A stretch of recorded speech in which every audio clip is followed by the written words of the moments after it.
morning. Construction industry is a vital sector for the economic and social development and well-being of the people. The construction landscape involves a large infrastructure. Actually, if you go from a helicopter or something, you could see the entire landscape of the country where construction is involved. It starts from roads to bridges to canals, reservoirs, buildings, airports, seaports, and the like. There is major infrastructure projects of the country, even apartments, and more recently the apartments, and of course hotels and etc. Today the construction industry has over 2,000 contractors, and of which about 10% are major contractors covering from buildings to infrastructure. The Construction Association came into existence in 1981 with the help of the government of the day and also supported by the World Bank, mainly to handle their funded projects, multilateral agencies funded projects. And that is how the National Construction Association came into existence. And then of course it was incorporated in 1988 or 89, and then it consists of a chairman and a board of directors representing throughout the provinces of the country, and they meet monthly, and also the chairman and the board of directors are annually elected at the AGM. The industry plays a major role in the development of the infrastructure.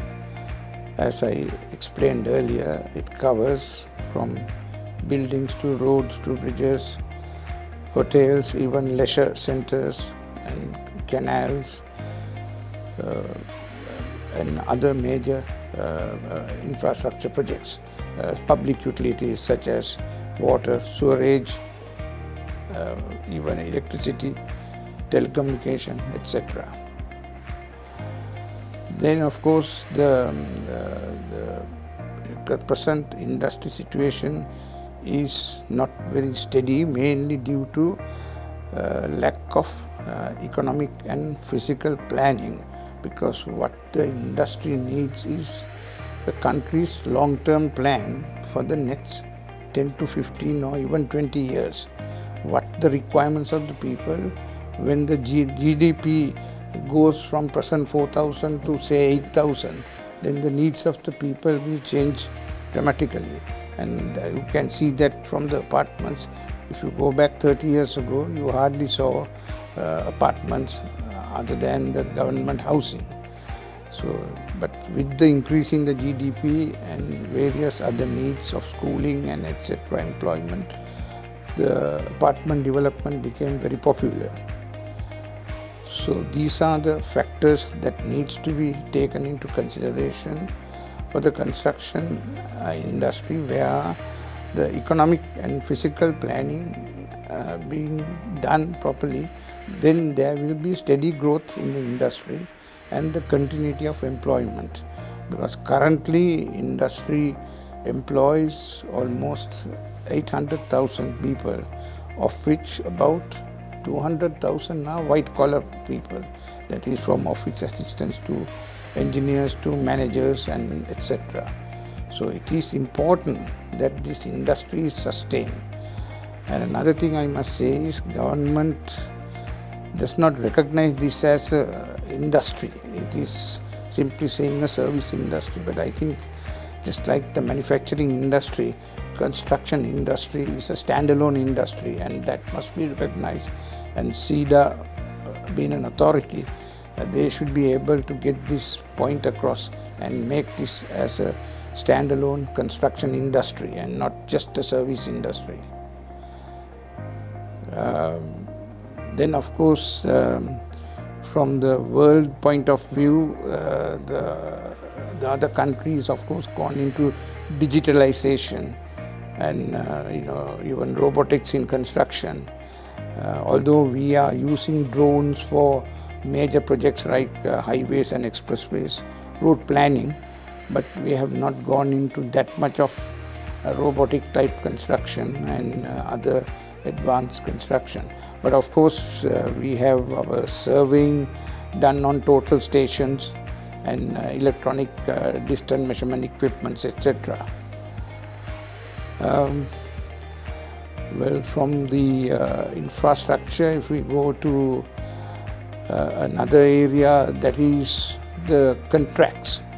That is the conditions of the contract for local industry is yet to be evolved, because what we have done is our SIDA documents are basically extracts of the FIDIC document, but that may not suit Sri Lanka very well, because especially some of the clauses are not that relevant to Sri Lankan situation, and Sri Lanka has not really developed with regard to dispute resolution, which is very important, because even adjudication is not legalized.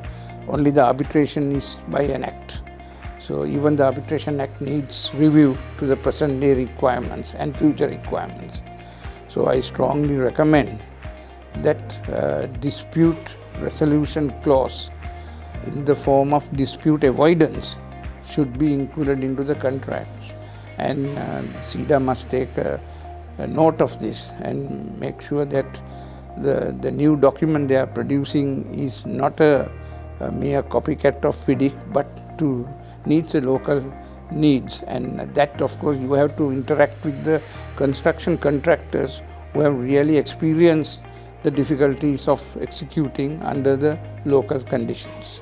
Another point that I want to mention is that if suddenly the government suddenly decides on a short-term plan, in such a situation it will put enormous pressure on the resources, supply chain. Then what will happen is the demand is greater than the supply. When that happens, the prices go up. There become shortages and delays in project.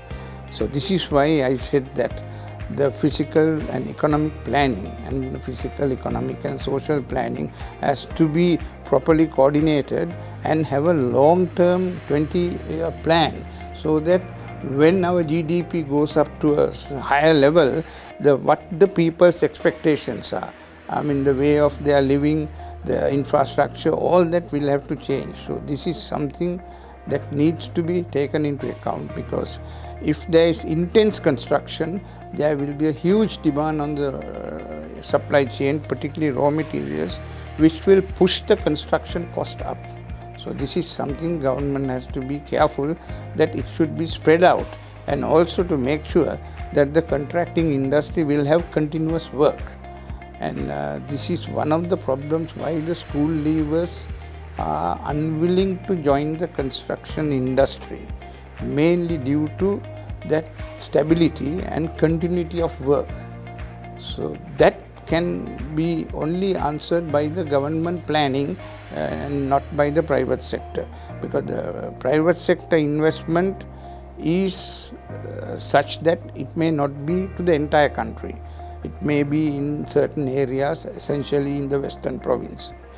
But when it comes to the government investment, it is to the entire country.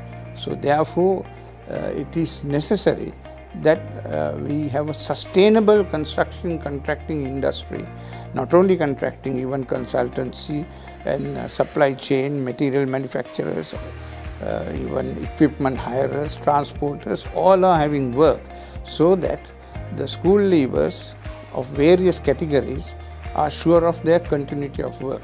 Otherwise, all the time they are looking for a government job, so that their job security is there, even the salary may not be that high.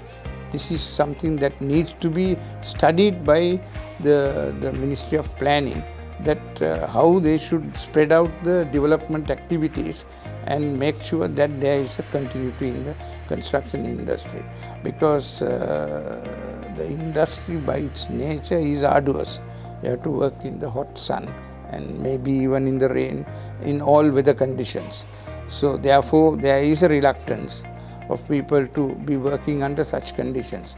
But I think there are adequate payments being made, remuneration being made, so that there is a need to attract them, the school leavers, to the construction industry. So it is important that the government recognizes this and plan their continuity of the construction industry instead of blow hot, blow cold. So that is the reason why the school leavers are not unwilling to join this industry. I would like to also add another important point which I should have mentioned earlier, that is the Payment Security Act or the Payment Guarantee Act. Now what happens in the construction industry is the contractor will borrow money, spend his own money and then do the project, but he may not get paid because there is no definite act other than going into arbitration. Arbitration is long and expensive. In other countries, from Japan to Korea to Hong Kong to Australia, New Zealand, Singapore, Malaysia, Indonesia, all these including Thailand, Hong Kong, all these countries have what is called the Payment Guarantee Act for the contractor or the Payment Security Act for any transaction. So it is very important to introduce this act by the government, although for the last 15 years we have been trying, but it has gone deaf ears. So if the government problem is the treasury guarantee, but the contract can include a treasury undertaking to settle these contractors' payments. So therefore the banks are also ready to give funds to the working capital requirements and not to delay projects. So this is an important thing, the Payment Security Act. And of course the other thing I think I mentioned, the dispute adjudication, but I think what we need is a contract clause for dispute avoidance and how to mitigate and resolve this within the contract without having to go into adjudication. So that also must be looked into and included into the new contract documents, which I understand is under preparation by SIDA.